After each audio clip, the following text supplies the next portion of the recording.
पांचवें टेस्ट में रोमांच की सारी हदें पार, इतिहास में अमर हो गया the Oval test match.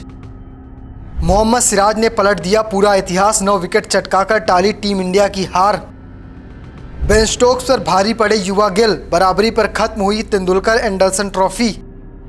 Tendulkar Anderson trophy का फाइनल मुकाबला था, कह सकते हैं अब तक लग रहा था ये मुकाबला किसी भी सूरत पर इंग्लैंड जीत जाएगी, सीरीज इंग्लैंड के नाम हो जाएगी, लेकिन इस बार हुआ नहीं क्योंकि बीच में खड़े थे मोहम्मद सिराज ने कमाल की गेंदबाजी की, 9 विकेट चटकाए, पहली पारी में 4 विकेट चटकाए, इंग्लैंड की कह सकते हैं बैकबोन तोड़ दी थी। ओली पॉप हो, रूट हो, हैरी ब्रूक हो या फिर जेके बेथल, सबको चलता किया था। उसके बाद दूसरी पारी में जब लग रहा था मुकाबला हाथ से निकल जाएगा, सिर्फ 7 रन चाहिए थे इंग्लैंड की टीम को, इसी दरमियान उन्होंने गट एंगस्टन को चलता कर दिया और इसी के साथ ये महा मुकाबला सिराज के दम पर भारतीय टीम ने अपने नाम किया और तेंदुलकर एंडरसन ट्रॉफी में कह सकते हैं जबरदस्त वापसी करते हुए सिराज या सीरीज में बराबरी कर ली है। सिराज को हमेशा उनके इस योगदान के लिए याद रखा जाएगा और इस मुकाबले में यशस्वी जायसवाल ने कमाल की पारी खेली, करुण नायर ने एक 50 लगाया और सब पे भारी पड़े मोहम्मद सिराज और प्रसिद्ध कृष्णा की ये जोड़ी।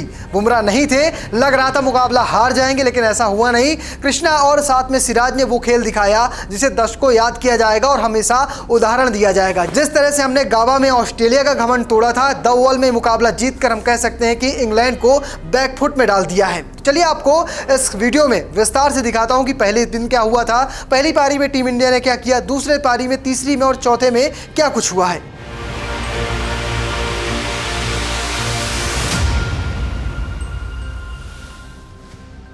अगर बात करें पहली पारी में तो टॉस हारकर पहले बल्लेबाजी करने उतरी भारतीय टीम की शुरुआत बेहद खराब रही। 10 के स्कोर पर भारत को पहला झटका लगा, 2 रन बनाकर यशस्वी जायसवाल आउट हो गए। इसके बाद 14 रन बनाकर खेल रहे केएल राहुल आउट हो गए। लंच के बाद तीसरे ओवर में ही शुभमन गिल आउट हो गए। गिल ने इस पारी में 21 रन बनाए। साई सुदर्शन इस मैच में 38 रन की पारी खेली। जडेजा भी इस मैच में सिर्फ 9 रन बना सके। जुरेल भी 19 के स्कोर पर आउट हो गए। नायर ने इस पारी में 57 रनों की पारी खेली। सुंदर के बल्ले से 26 रन निकले। कुल मिलाकर भारतीय टीम ने इस पारी में 224 रन बनाए। शुरुआती झटके लगे, लग रहा था टीम इंडिया फंस जाएगी क्योंकि 224 रन ही बने थे, ये काफी कम थे। ग्रीन टॉप जरूर था, मुश्किल जरूर थी बल्लेबाजी, इस सब के बावजूद भी नायर ने कमाल की पारी खेली। लेकिन आपको बता दें कि भारत के 5 बल्लेबाज इस मुकाबले में या कहीं इस पारी में दहाई का आंकड़ा नहीं छू पाए थे और इसी वजह से टीम इंडिया मुसीबत में फंसी और शुभमन गिल का रन आउट होना टीम इंडिया के लिए भारी पड़ गया। क्या हुआ था इंग्लैंड की पहली पारी में, फटाफट वो भी देख लेते हैं। टीम इंडिया की पहली पारी के बाद इंग्लैंड ने अपनी पहली पारी में 247 रन बनाए। इंग्लैंड की टीम को पहला झटका 92 के स्कोर पर लगा था। इस मैच में जैक क्रॉली ने 64 रन तो डेकेट ने 43 रनों की पारी खेली। वहीं हैरी ब्रूक ने 53 रनों की पारी खेली। इस पारी में इंग्लैंड के 5 बल्लेबाज दहाई का आंकड़ा भी नहीं पार कर पाए। भारत के लिए सिराज और प्रसिद्ध कृष्णा ने 4-4 विकेट लिए, वहीं 1 विकेट आकाशदीप को मिला। इस पारी की शुरुआत में लग रहा था कि इंग्लैंड की टीम हो सकता है 300 या 400 रन बना लेगी क्योंकि जब पहला विकेट गिरा था और जब 12 ओवर हुए थे तभी इंग्लैंड की टीम 100 रनों तक पहुंच गई थी, लेकिन 247 रन बनाने में पूरी टीम ऑल आउट हो गई। इसमें कमाल की गेंदबाजी रही मोहम्मद सिराज और प्रसिद्ध कृष्णा की। इसके बाद उनके पास 23 रनों की लीड थी। भारतीय टीम ने दूसरी पारी में क्या किया, फटाफट वो भी देख लेते हैं। भारतीय टीम ने इस पारी में कमाल की बल्लेबाजी की। भारत ने दूसरी पारी में 396 रन बनाए। इसमें यशस्वी जायसवाल ने 118 रनों की पारी खेली।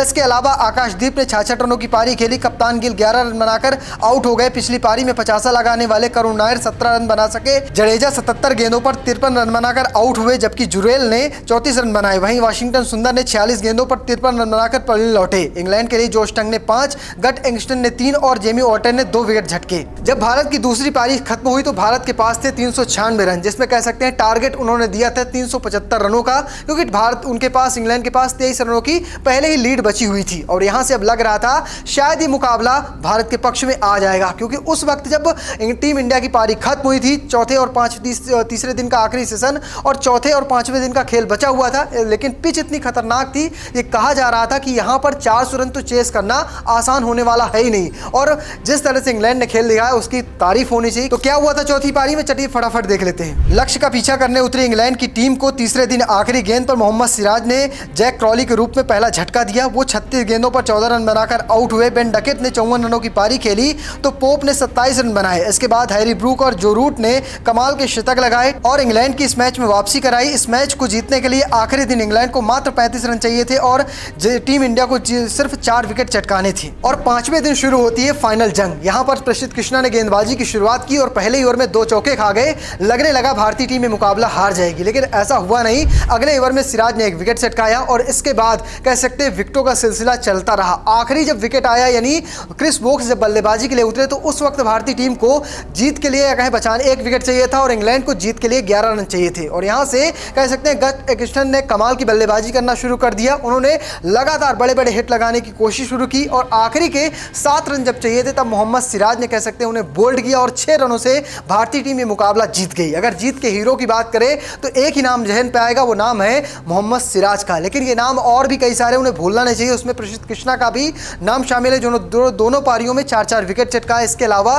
साथ में अगर बात करें यशस्वी जायसवाल की तो उन्होंने दूसरी पारी में शतक लगाया जहां टीम इंडिया के सारे बल्लेबाज फेल हो रहे थे। उन्होंने एक छोर संभाला, अच्छी पारी खेली, कई सारी अच्छी पार्टनरशिप की जिसके दम पर टीम इंडिया 396 रन तक पहुंच सकी थी। तो तुम कई सारे हीरो हैं, लेकिन ये 3 नाम हमेशा याद रखे जाएंगे। अगर बात करें इस सीरीज में सबसे ज्यादा रन बनाने वाले बल्लेबाज की तो नाम है शुभमन गिल का, जिन्होंने 759 रन बनाए इस पूरी सीरीज में। दूसरे नंबर पर आते हैं जो रूट और नंबर 3 पर है केएल राहुल। अगर विकेटों की बात करें तो मोहम्मद सिराज ने इस सीरीज में सबसे ज्यादा विकेट चटकाए, उन्होंने 23 विकेट चटकाए इस पूरी सीरीज में। अगर बात करें सबसे ज्यादा गेंद फेंकने की तो उन्होंने 1000 से ज्यादा गेंद फेंकी है और कह सकते हैं कि अब तो ये दोनों टीमों में सबसे ज्यादा गेंद फेंकने वाले गेंदबाज हैं। इसके साथ साथ 5 टेस्ट मैच खेलने वाले इकलौते गेंदबाज हैं। अगर दूसरे विकेट टेकर की बात करें तो जोश टंग आते हैं जिन्होंने 19 विकेट चटकाए, वहीं तीसरे पायदान पर हैं इंग्लैंड के कप्तान जो रूट जिन्होंने 17 विकेट चटकाए हैं। रूट ने चौथा 5वां मुकाबला नहीं खेला वरना हो सकता है वो दूसरे या फिर पहले पायदान में नजर आते हैं। फिलहाल आप कैसे देखते हैं सीरीज को, कमेंट बॉक्स में लिखना और पेज को फॉलो करना,